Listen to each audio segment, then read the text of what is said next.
Hello दोस्तों, कैसे हैं आप सभी। दोस्तों, आप सभी का स्वागत है आपके अपने यूट्यूब चैनल एग्जाम डन पर। मेरा नाम शोभित है। दोस्तों, आज मैं आपके सामने उत्तर प्रदेश लोक सेवा आयोग यानी यूपीपीएससी आरओ या आरओ के जो आधुनिक भारत के इतिहास से क्वेश्चन पूछे जा सकते हैं उनके बारे में डिस्कस करूंगा। दोस्तों, ये मैंने जो आपके लिए एग्जाम से क्वेश्चन उठाए हैं, ये 2021 के एग्जाम से क्वेश्चन उठाए हैं जो आरओ या आरओ में पूछे गए थे। आधुनिक भारत के इतिहास से क्वेश्चन रहेंगे दोस्तों। उनमें वो सभी बातें डिस्कस करूंगा जो आने वाले समय में आपसे पूछी जा सकती हैं। ठीक है, तो बस आपको एक काम करना है दोस्तों, इसी प्लेटफॉर्म पर मैं आपके लिए एक करंट अफेयर की वीडियो भी लेके आऊंगा जिससे कि सिलेक्टिव क्वेश्चन होंगे और आपसे डायरेक्टली आपसे क्वेश्चन उनसे बन सकते हैं। तो बस आपको चैनल को सब्सक्राइब करना है। चलिए दोस्तों, शुरू करते हैं। सबसे पहले तो मैं क्वेश्चन को डिस्कस करूंगा, क्वेश्चन के माध्यम से आपको एक्सप्लेन करता चलूंगा कि किस प्रकार से आपसे क्वेश्चन हो सकते हैं। ये दोस्तों क्वेश्चन पूछा गया था 2021 के अंदर। निम्नलिखित घटनाओं को उनके काल क्रमानुसार व्यवस्थित कीजिए तथा नीचे दिए गए कोट से सही उत्तर का चयन कीजिए। तो आपको दोस्तों ये घटनाओं को पहचानना है और आपको इनको काल क्रमानुसार इनको लगाना है। तो क्या गांधी इरविन समझौता, पूना पैक्ट, पूर्ण राष्ट्रीय स्वतंत्रता की घोषणा, सविनय अवज्ञा आंदोलन। आप इसका आंसर दोस्तों मुझे कमेंट बॉक्स में भी दे सकते हैं क्या इसका आंसर होगा। चलिए दोस्तों, आपको इसको मैं आंसर भी दिखा देता हूँ। इसका आंसर होगा दोस्तों ऑप्शन नंबर ए। इसमें आपको अच्छे से एनालाइज करना है दोस्तों। सबसे बड़ी बात, आपको डेट भी याद होनी चाहिए कि किस डेट को हमारा जो घटनाएं घट रही थी वो कैसे कैसे किस किस घटनाएं को किस किस डेट को घटी है। ठीक है, तो ये सभी की सभी दोस्तों आपको सन होने याद नहीं है, लेकिन आपको डेट भी याद रखनी बहुत जरूरी है क्योंकि यूपीपीएससी यानी उत्तर प्रदेश लोक सेवा आयोग ज़्यादातर जो क्वेश्चन पूछती है वो डेट से रिगार्डिंग भी क्वेश्चन पूछती है। तो आपको एग्जैक्ट पता होना चाहिए कि कैसे कैसे घटनाएं कौन कौन सी डेट को घटी है। पूर्ण राष्ट्रीय स्वतंत्रता की घोषणा दोस्तों 26 जनवरी 1930 को की गई थी। दोस्तों, जब हमारे देश के अंदर ब्रिटिश राज चल रहा था तो ब्रिटिश राज के अंदर हमने स्वतंत्रता, पूर्ण स्वतंत्रता की मांग की थी। उस टाइम पे जवाहरलाल नेहरू इसकी अध्यक्षता कर रहे थे। दोस्तों, उस टाइम पे जवाहरलाल नेहरू के द्वारा अध्यक्षता करी गई। तो 26 जनवरी 1930 को सबसे पहले हमने अपने आप को पूर्ण स्वतंत्र घोषणा की एक मतलब उस टाइम पे हमने 26 जनवरी 1930 को हमने अपने स्वतंत्रता का पहला दिन बनाया था। तो इस आधार पर दोस्तों, जब 1950 को हमारा देश आज़ाद 1947 को हमारा देश आज़ाद होता है और 1950 को हमारा संविधान लागू हो जाता है, तो 26 जनवरी को इसीलिए हमने अपना 26 जनवरी को ही दिन चुना था कि उस टाइम पर हमने पूर्ण स्वराज की घोषणा कर दी थी। ठीक है, सविनय अवज्ञा आंदोलन दोस्तों 6 अप्रैल 1930 को स्टार्ट होता है। गांधी इरविन समझौता 5 मार्च 1931 को होता है। पूना पैक्ट 24 सितंबर 1932 को होता है। दोस्तों, पूना पैक्ट आपको मुझे कमेंट बॉक्स में बताना है किन दो लोगों के बीच में हुआ था। ठीक है, चलिए दोस्तों अपने अगले क्वेश्चन की तरफ चलते हैं। अब ये आपको इसमें भी आपको मैच द फॉलोइंग करना है, मतलब आपको इनको आपस में जो दो सूची दी गई है इनको आपको मिलाना है। इंडियन एसोसिएशन आनंद चरालू इसमें आपको दिया गया है, आपको इसमें मिलाना है। आप इसका आंसर मुझे कमेंट बॉक्स में भी दे सकते हैं। इसका जो आंसर होगा दोस्तों वो होगा option number A. Indian association की जो स्थापना करते हैं वो सुरेंद्र नाथ बनर्जी करते हैं। वहीं दोस्तों पुणे सार्वजनिक सभा की जो स्थापना करते हैं वो महादेव गोविंद रनाडे करते हैं। बम्बई प्रेसिडेंसी की एसोसिएशन की स्थापना फिरोज शाह मेहता करते हैं। मद्रास महाजन की सभा की स्थापना आनंद चरालू जी करते हैं। दोस्तों, ये जो स्थापना होती है ये 1885 जब राष्ट्रीय कांग्रेस की स्थापना हुई थी उससे पहले की ये सभा हुआ करती थी। पहले जब जब ये सभी के सभी दोस्तों एसोसिएशन बनती हैं, इन एसोसिएशन को इकट्ठा करके एक मंच को तैयार किया जाता है जिसका नाम होता है 1885 में जब भारतीय राष्ट्रीय कांग्रेस की स्थापना होती है। ये सभी के सभी दोस्तों पूना सार्वजनिक सभा, बम्बई प्रेसिडेंसी एसोसिएशन, मद्रास महाजन सभा और इंडियन एसोसिएशन, ये चारों की चारों महासभा इकट्ठी होकर हमारी कांग्रेस बनाती है जब 1885 में इसका निर्माण होता है। ठीक है, तो थोड़ा सा इसका भी फैक्ट आपको याद रखना है। ये भी बात आपको ध्यान रखनी है दोस्तों कि आधुनिक भारतीय इतिहास से आपको एक एक इवेंट इंपॉर्टेंट है क्योंकि आपसे बहुत ज़्यादा क्वेश्चन इससे पूछे जाते हैं। लगभग 20 क्वेश्चन हर एग्जाम में। अगर आप यूपीपीएससी या फिर यूपीएससी का एग्जाम की तैयारी कर रहे हैं तो इससे बहुत ज़्यादा क्वेश्चन आते हैं। तो आपको आधुनिक भारत के इतिहास को अच्छे से कवर करना है दोस्तों। अगर आप कहें तो मैं इसी प्लेटफॉर्म पर आपके लिए एक डेडिकेटेड वीडियो बना दूंगा जिससे कि किस प्रकार से घटनाएं घट रही थी और क्या क्या आपसे क्वेश्चन बन सकते हैं। ठीक है, ये मैं क्वेश्चन डिस्कस कर रहा हूँ क्योंकि आपको पता होना चाहिए कि कैसे क्वेश्चन आपसे पूछे जा सकते हैं। ये अपना अगला क्वेश्चन है दोस्तों। इंपीरियल गजेटियर के जो संकलनकर्ता थे वो कौन थे, आपको मुझे कमेंट बॉक्स में बताना है। इसका जो आंसर होगा दोस्तों वो होगा ऑप्शन नंबर डी, यानी कि जो विलियम डिग्ली थे वो इंपीरियल गजेटियर के संकलन करता थे।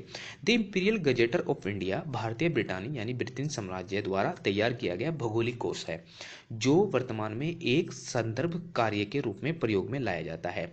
इसे पहली बार 1881 में प्रकाशित किया गया था। सर विलियम्स विल्सन हंटर ने 1859 में इस किताब की मूल योजना की तैयार की थी।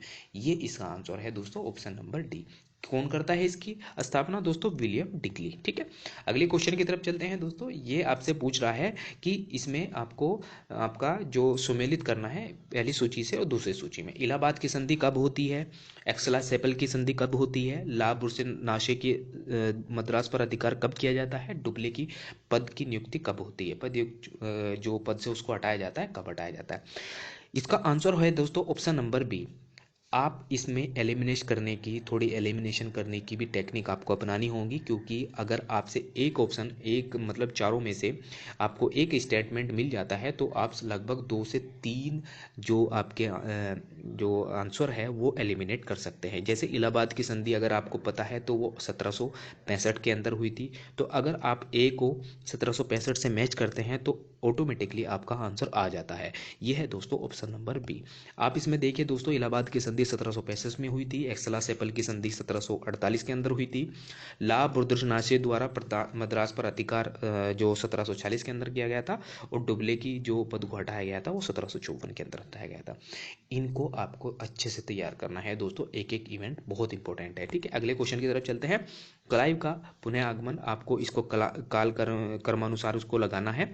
क्लाइव का पुनः भारत आगमन कब होता है, इलाहाबाद की संधि, बक्सर का युद्ध, वॉरेन हेस्टिंग का भारत का गवर्नर कब बनता है।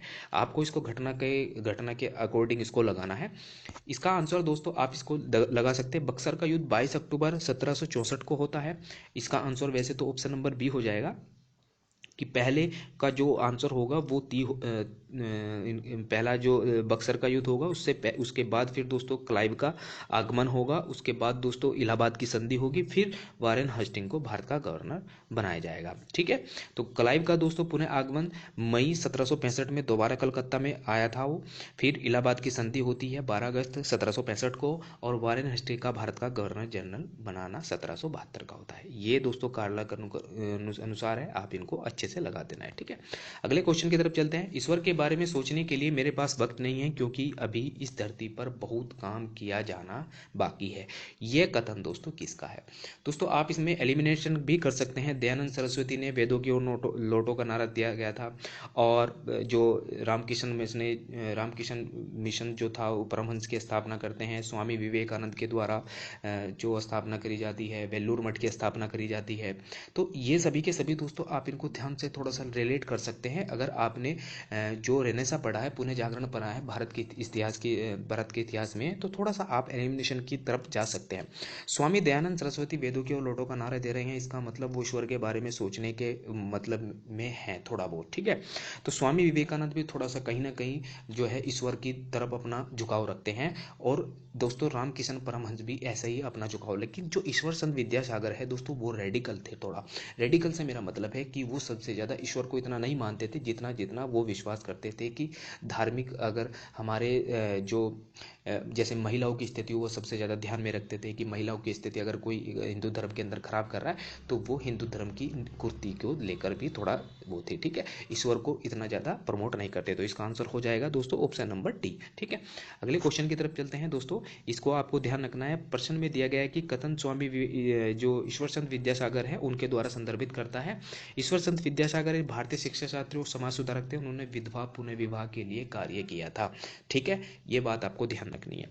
लाठी क्लब की स्थापना दोस्तों किसके द्वारा की जाती है, इसको आपको बताना है। भगत सिंह के द्वारा, लाला लाजपत राय के द्वारा, बाल गंगाधर तिलक के द्वारा, या विपिन चंद्र पाल के द्वारा। इसकी स्थापना दोस्तों जो की जाती है बाल गंगाधर तिलक के द्वारा की जाती है। लाठी क्लब और अखाड़ा की स्थापना बाल गंगाधर तिलक ने की थी। इसकी स्थापना का मुख्य उद्देश्य था युवाओं को स्वतंत्र और आंदोलन में भागीदार हेतु मजबूत और सशक्त बनाना है। दोस्तों आपको मुझे कमेंट बॉक्स में बताना है कि जो किस आदमी की 1928 के अंदर जब साइमन कमीशन गो बैक के नारे लगे थे, किसकी हत्या की गई थी। जो साइमन कमीशन के जब गो बैक के नारे लगे थे तो उस टाइम पे किसकी हत्या हुई थी, आपको मुझे कमेंट बॉक्स में बताना है। अगले क्वेश्चन की तरफ चलते हैं दोस्तों। निम्नलिखित में से कौन सा सुमेलित नहीं है। अब आपको इसमें संगठन का नाम दिया गया है और व्यक्ति से जो इससे रिलेटेड था, कौन सा इसमें सुमेलित नहीं है। यंग बंगाल जो जो आपका यंग बंगाल मूवमेंट था दोस्तों, वो हैनी विवियन डियोरोजियो के द्वारा बनाया गया था। Bahishkrit Hitkarini Sabha Jyotiba Phule, theosophical society colonel Olcott, United Indian Patriotic Association sir Syed Ahmad Khan. इसका जो आंसर होगा दोस्तों option number B. Young Bengal movement दोस्तों हेनरी विवियन डियोरोज के द्वारा इसकी स्थापना की जाती है। बहिष्कृत हितकर्णी सभा की स्थापना दोस्तों ज्योतिबा फूले के द्वारा नहीं, डॉक्टर BR अम्बेडकर के द्वारा की जाती है। जो थियोसॉफिकल जो सोसाइटी थी दोस्तों, वो कर्नल एल्कॉट के द्वारा की जाती है। यूनाइटेड इंडियन पेट्रियोटिक एसोसिएशन की स्थापना सर सैयद अहमद खान के द्वारा की जाती है। ठीक है, तो आपको देखो, मैं आपको ऐसी बातें बता रहा हूँ इसमें कि जो आपसे क्वेश्चन से रिगार्डिंग पूछे जा सकते हैं। जैसे दोस्तों मैंने आपसे ये बता रहा हूँ ना, यंग बंगाल मूवमेंट, तो ये बल्लना क्वेश्चन भी आपसे पूछा जा सकता है। तो आपसे एक में से ही आपके 4 क्वेश्चन तैयार हो रहे हैं, ये आपको ध्यान रखना है। स्टेटमेंट में यही खास बात होती है कि आपके 1 से 4 क्वेश्चन तैयार होते हैं अगर आपको इनको अच्छे से एनालाइज करने हैं तो। ठीक है, अगले क्वेश्चन की तरफ चलते हैं दोस्तों। इसको भी काल क्रमानुसार इसको लगाना है कि क्रिप्स मिशन कब आया था, अगस्त प्रस्ताव कब आया था, विवेल योजना कब आई थी, CR फार्मूला कब आया था। ठीक है, अगले क्वेश्चन इसमें दोस्तों आपका जो आंसर होगा दोस्तों वो होगा ऑप्शन नंबर बी, यानी कि अगस्त प्रस्ताव की स्थापना अगस्त 1948 को करी जाती है, 1940 को सॉरी। क्रिप्स प्रस्ताव की स्थापना मार्च 1942 को की जाती है। CR फार्मूला आता है दोस्तों 1944 में। विवेल योजना जून 1945 में आती है। ठीक है, इसका आंसर होगा दोस्तों ऑप्शन नंबर बी, यानी कि 2 1 4 3। ठीक है, अगले क्वेश्चन की तरफ चलते हैं दोस्तों। इसमें आपसे पूछा गया है निम्नलिखित अधिनियम में से किसके द्वारा भारतीय परिषद अधिनियम कौंसिल को समाप्त किया गया था। मार्लियामेंटो सुधार, भारत सरकार अधिनियम, भारत स्वतंत्रता अधिनियम या भारत सरकार अधिनियम। ठीक है, इसका आंसर दोस्तों होगा ऑप्शन नंबर सी, यानी कि भारत सरकार अधिनियम। भारत सरकार अधिनियम के द्वारा भारत परिषद कौंसिल को समाप्त कर दिया गया था और इंग्लैंड में भारत सचिव को सलाहकारों की टीम में मिल गई थी। इसके अलावा भारतीय संघ न्यायालय में संघ लोक सेवा आयोग की स्थापना भी की गई और इस अधिनियम के अंतर्गत हुई थी। ठीक है दोस्तों, इसी अधिनियम के अंतर्गत आपका जो भारतीय सरकार अधिनियम आता है, जो 1934 में स्थापना होती है, RBI की 20 के तहत स्थापना होती है। बहुत बड़ा अधिनियम होता है दोस्तों, इससे आपसे क्वेश्चन पूछे जा सकते हैं।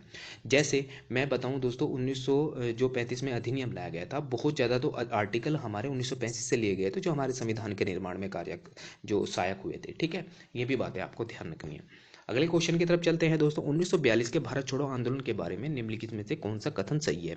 इसका नेतृत्व महात्मा गांधी के द्वारा किया गया था। जी हाँ, बिल्कुल किया गया था। कांग्रेस को एक असंवैधानिक संस्था घोषित किया गया था। जी हाँ, बिल्कुल किया गया था। और यह एक अहिंसक आंदोलन था दोस्तों। यही इसका आंसर गलत हो जाएगा, क्योंकि इसमें ये एक हिंसक आंदोलन का भी रूप ले लेता है। जब इसको हितकर्णी, जो कांग्रेस की हितकर्णी सभा होती है, जो कार्यकर्णी जो सभा होती है, उसको उसके द्वारा एक मतलब वहाँ पर बैठक होती है, तो भारत छोड़ो आंदोलन का नारा दिया जाता है। तो कहाँ होती है दोस्तों, ये बम्बई के ग्वालियर टैंक के मैदान में होती है ये घोषणा। ठीक है, वहाँ से ये स्टार्ट होता है। ये भी आपको बात ध्यान रखनी है दोस्तों। अब मैं अगले क्वेश्चन की तरफ चलता हूँ। निम्नलिखित में से कौन आज़ाद हिंद फौज INA से जुड़े हुए नहीं थे। Rashid Ali, Shahnawaz, PK Sehgal, BC Dutt. दोस्तों आपको मुझे कमेंट बॉक्स में बताता है जो INA की स्थापना है वो कब हुई थी और INA के कहाँ पे हुई थी। ठीक है, इसका जो आंसर होगा दोस्तों ऑप्शन नंबर ए होगा, राशिद अली। वो इससे जुड़े हुए नहीं थे। शहनवाज, PK सहगल और BC दत्त, ये तीनों के तीनों ऐसे शख्सियत थे दोस्तों जो INA से जुड़े हुए थे। अगले क्वेश्चन की तरफ चलते हैं दोस्तों। ये क्वेश्चन आपसे पूछा गया निम्नलिखित में से कौन सा सही सुमेलित नहीं है। राजद्रोही सभाओं को रोकने का अधिनियम 1908 के अंदर लाया गया था। विस्फोटक का पदार्थ का अधिनियम, ये दोस्तों इसको दे रखा है, इसमें अलग अलग से ध्यान रखना है, इसमें सभी के सभी ये दे रखे हैं। अगले क्वेश्चन की तरफ चलते हैं, इसको छोड़ देते हैं अभी। अब दोस्तों मैं आपको बात करता हूं इसमें विद्रोह के बारे में। ये सुमेलित हैं दोस्तों, इनको ध्यान रखना है। रंपा विद्रोह 1879 के अंदर 80 से चलता है। पाबना किसान विद्रोह 1873 से 76 के बीच चलता है। बंगाल का नील विद्रोह 1859 से 60 के बीच चलता है। जनता विद्रोह 1860 से 1863 के बीच चलता है। दोस्तों आपको मुझे कमेंट बॉक्स में एक बात और बतानी है कि संथाल विद्रोह कब चलता है। ये था दोस्तों आपका एक कंप्लीट वीडियो कि किस प्रकार के आपसे क्वेश्चन पूछे गए थे। सारे के सारे क्वेश्चन मैंने जो जो उठाए हैं वो 2021 का जो एग्जाम हुआ था आपका RO का, उससे क्वेश्चन को उठाया है। और सबसे बड़ी बात, ये आधुनिक भारत के इतिहास के क्वेश्चन थे। ठीक है, इस प्रकार से दोस्तों आपको मुझे कमेंट बॉक्स में बताना है कि आपके मैं कैसे वीडियो आपके लिए लेके आऊँ। ठीक है, और साथ ही साथ दोस्तों आपको इसको चैनल को भी सब्सक्राइब करना है, क्योंकि आने वाले समय में मैं आपके लिए एक करंट अफेयर की वीडियो भी लेके आऊँगा, जिससे बहुत इंपॉर्टेंट आपके लिए सिलेक्टिव क्वेश्चन में लेके आऊँगा। ठीक है, चलिए दोस्तों एंड करते हैं अपनी इस वीडियो का। Thank you all of you.